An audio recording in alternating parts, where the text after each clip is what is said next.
for me to memorize all the English lines. I've brought a script here. Long script.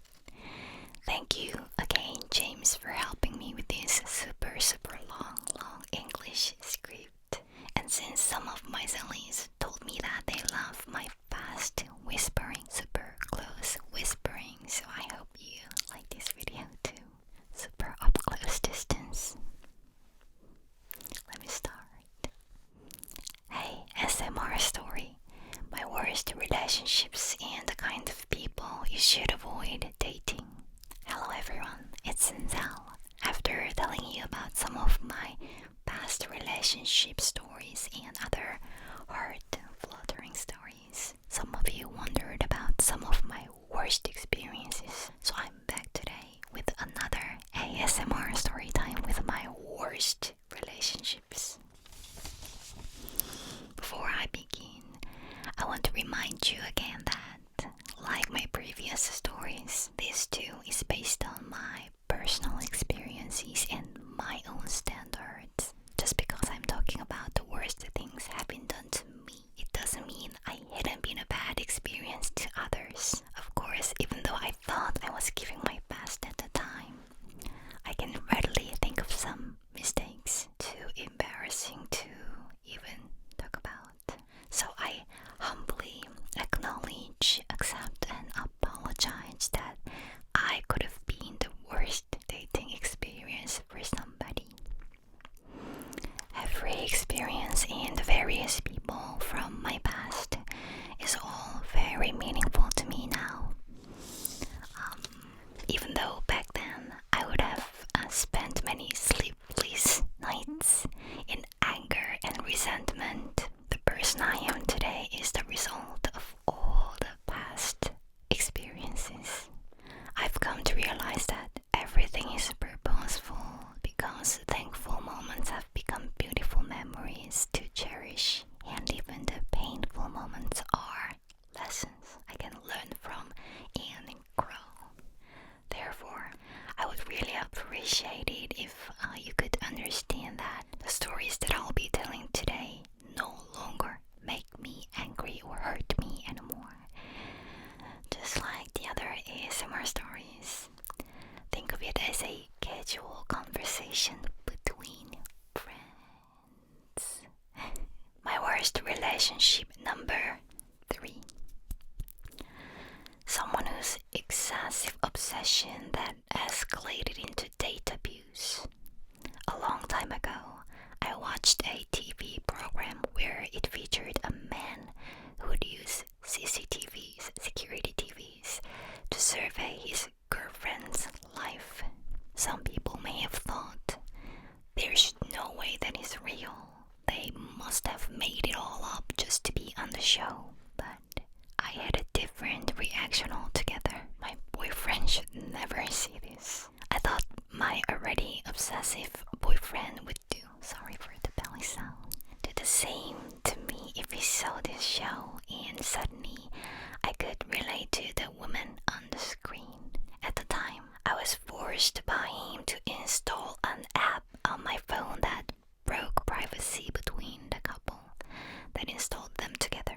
That application would survey texts and phone calls. It could censor and store a selection of words chosen by the partnering user and alert them if those words are used or a phone call went over 1 minute. 1 minute.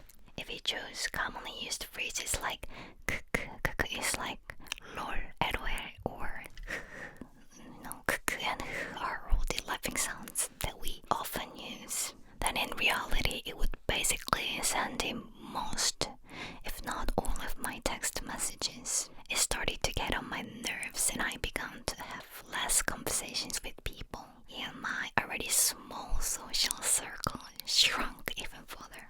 With close friends, I explained my situation and tried to keep calls under a minute. One time, I talked to my dad over 20 minutes because we hadn't talked in a while. And sure enough, as soon as the call was over, the boyfriend messaged me, "Why did you talk to your dad so long?" That was a truly spine-crawling moment for me.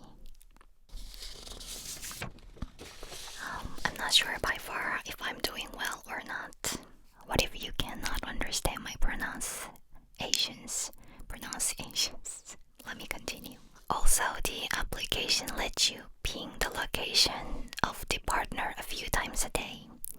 I've always preferred to stay home, so I didn't really go anywhere besides school, work, and home, and my boyfriend knew that very well too, but that never stopped him from constantly looking up where I was. One day, I went to one of my students' house for tutoring, and the mother told me that the student hadn't fully completed the homework and that there wouldn't be much point for them or me to have a lesson, so she suggested that they all go out for dinner together to a famous pasta restaurant at a big mall across where they lived.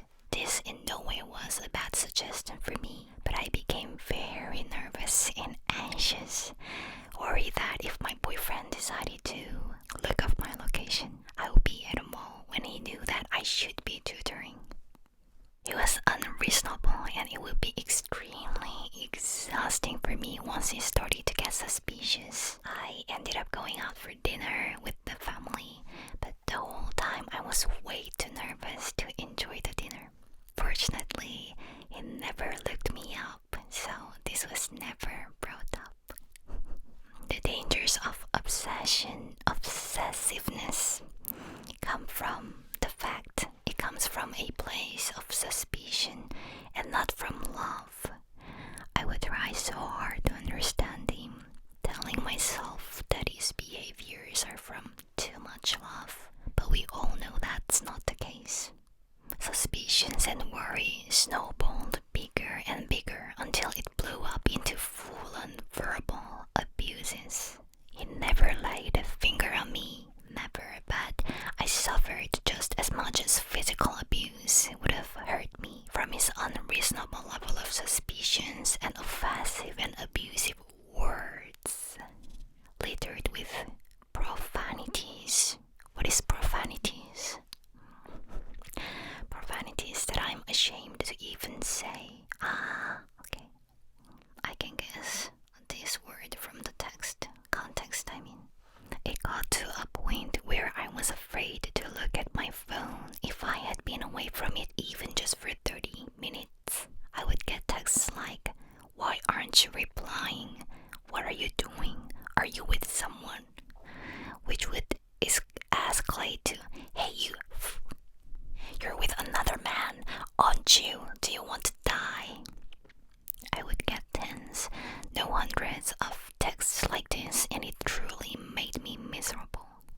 What was more severe about it all was that there was no retrograding to the verbal abuse. Once you lash out at someone with verbal abuses of different intensities like 1, 2, 3, and so on, what comes after is 4, but it won't dial back to 1 again. You can't go back to when you weren't swearing at one another either, and it doesn't get erased from your memories.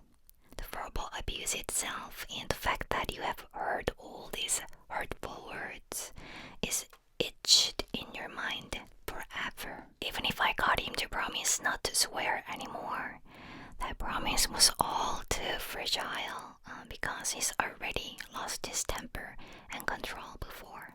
All it takes is the first time. Second and the third times comes too easily. Also, I do have a bit of a temper, and I wouldn't have just stood there to listen to all these abuse. I don't remember when, but at one point I realized that we were both just swearing at one another and fighting non-stop. We fought to a point where we ran out of swear words and abusive things to say to one another. I used to at couples who would openly fight and swear at each other in public, but we had become that couple. I wanted to break off with him. There was absolutely no point to us even being together anymore, but he would threaten me that if I broke up with him, he would make some extreme choices, and and I couldn't find the courage to see it through. As time went on, I was too miserable and tired. I felt like I would be the one to die if I stayed in this relationship any longer. So I finally ended things with him, and at that moment, I didn't have any strength left in me to worry about him. I did get worried that he had done something irreversible sometime later, but fortunately, he was still alive and well. I only realized this once I got out of that relationship, but apparently my facial muscles had been altered from frowning so much that the crease had set. Every time I would look at my phone, I would frown, and through that time, my facial expression was set to frown even if I didn't mean to. It's very unsightly. Ever since then, every time I visit a dermatologist, they always give me a small shot of Botox here. I think it looks better now though, after all this time. It's been a while since I had a shot, so I think I'll ask for one the next time I make a visit. Anyway, I try my best not to frown ever since, even if I'm eating something that tastes bad or when I'm exhausted from exercising. My lovely zellies should try not to frown too, and instead keep smiling. My worst relationship number 2. A gaslighting, pathological liar. I've had bad memories of cigarettes and of people who smoke ever since I was young. My dad smoked for a very long time and I hated to see him smoke. You know how everyone has at least one line not to be crossed when dating someone? The unwavering threshold. The unwavering threshold that you are difficult words. The unwavering threshold that you are adamant to hold. For me, that is smoking. I hate actually seeing someone smoke. The smell and the actual smoke. All of it. So I would quickly lose interest in someone if I found out that they smoke, even if I was beginning to become interested in them. However, I started dating this one guy. Obviously, I had to make sure that he was not a smoker before we started seeing each other. Do you smoke? I don't want to be seeing someone who does. He swore he didn't, and thus began our relationship.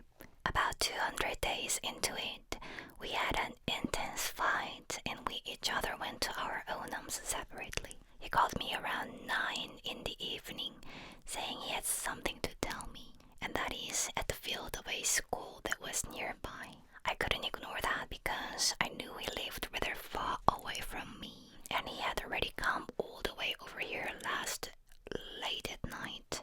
I saw him sitting on the side of the field, so I went up and sit next to him, and he proceeds to take out a cigarette from his pocket.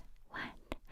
I was dumbfounded for a little bit. He told me after seeing my shocked face that he was a smoker. So I asked him, since when?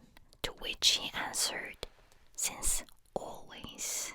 Before meeting me and even all along after we started dating, I got flustered and lashed out at him about it. I said, how could you lie to me like this? I told you that there is one thing that I can't yield, and that's smoking. I truly despise it, and I told you over and over again. How could you do this? You know what he told me? He said, this is your problem. He added that it didn't really matter if I didn't know about it. He wanted to say and wanted me to acknowledge the effort he put into trying to hide it all this time. He said that I didn't give him enough credit for all the trouble he had to go through of trying to hide smoking from a non-smoker, and that if I knew just how much he cared for me to go through all that work and lie about it. In order to pose as a non-smoker, he had to take through showers, frequently wash hands, aerate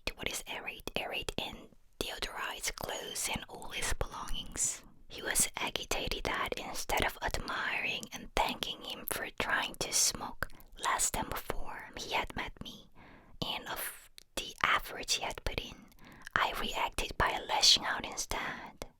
And he blamed me for the main reason he couldn't quit smoking. That because of all the stress he got from dating me, he had to keep on smoking. What?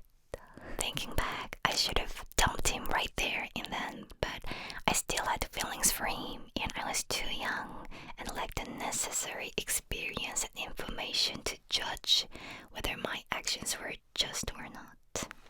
His confidence confused me to thinking, is this really serious enough to end a relationship over? Should I really praise him for trying? Am I being too sensitive? Maybe I really have a problem, and so on. So we agreed on seeing each other still, on the condition that he really will reduce the amount of cigarettes he smokes. I inadvertently dated a smoker. I have to agree that I was naive and stupid, but how could he be so confident and audacious?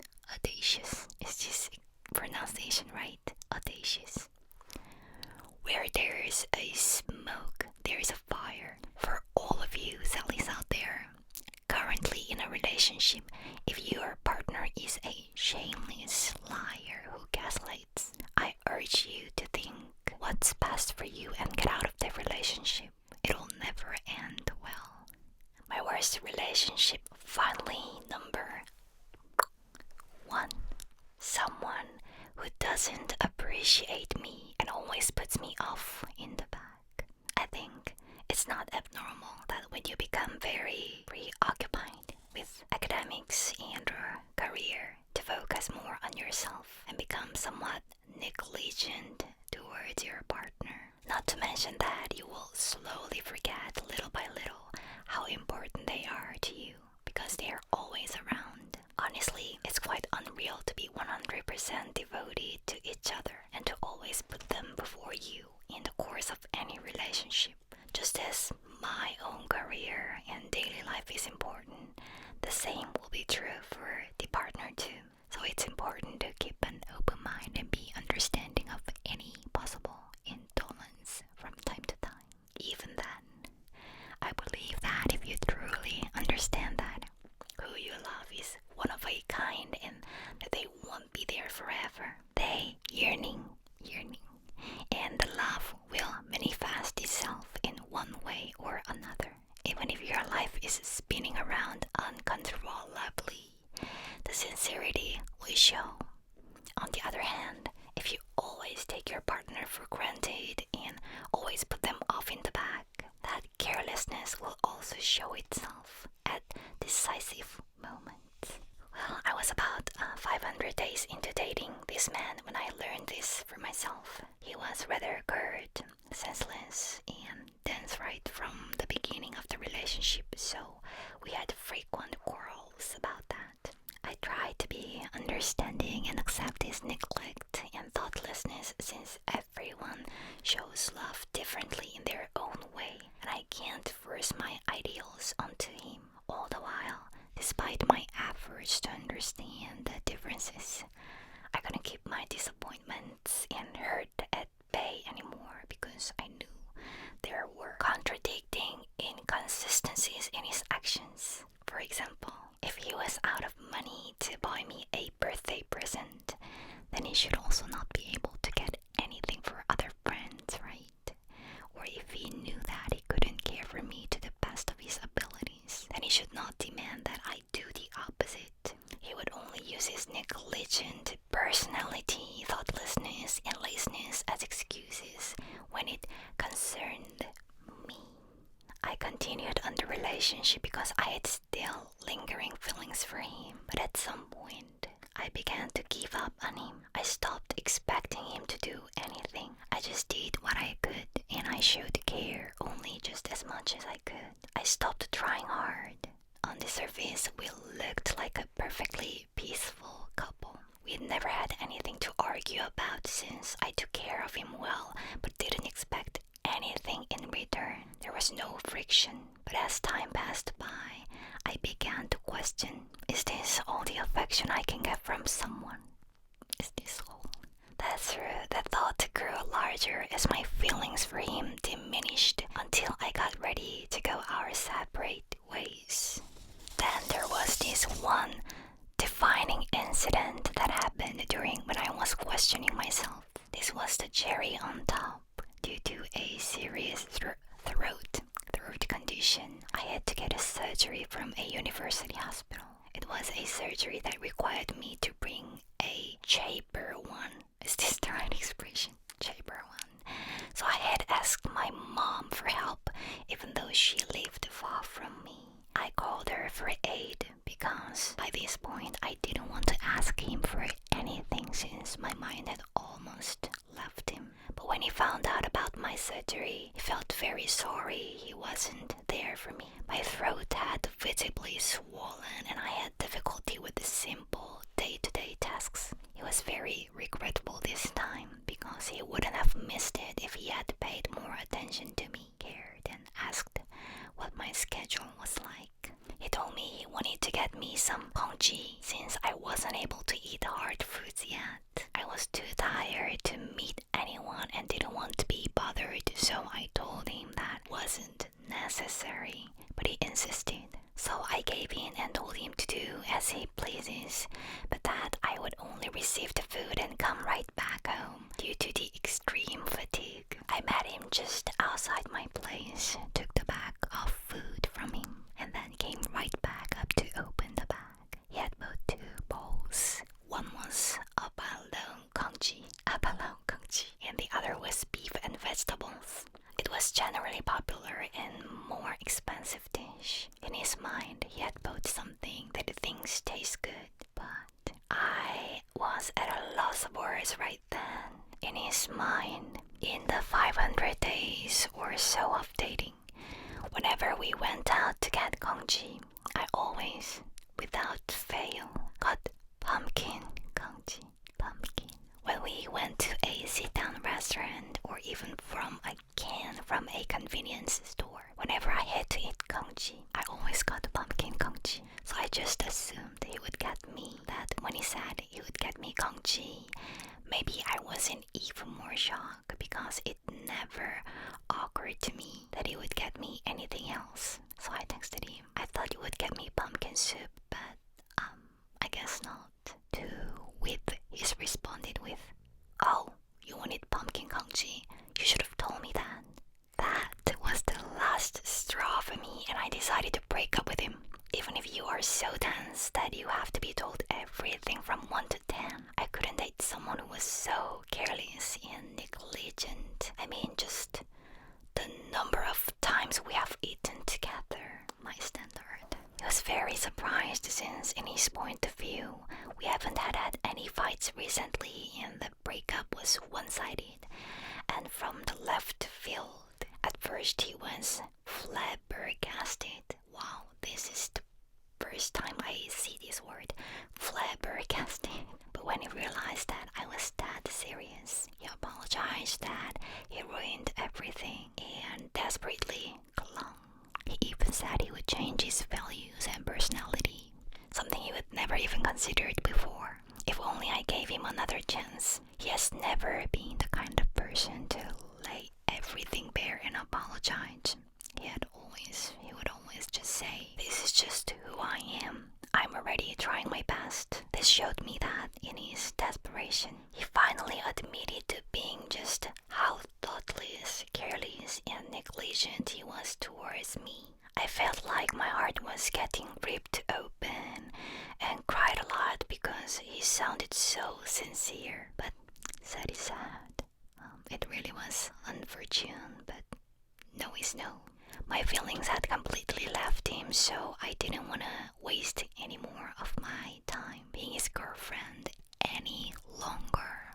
So that was the end. Reflecting on that, and even now, I wanted to be and still want to be in a relationship where my boyfriend is observant enough to remember what my favorite food is, at the least, without me having to tell that in person. To my standards, the level of thoughtfulness and care you can show for your partner isn't something you can just say. It should be felt and shown in everyday actions, born from genuine love and consideration you feel for your loved one.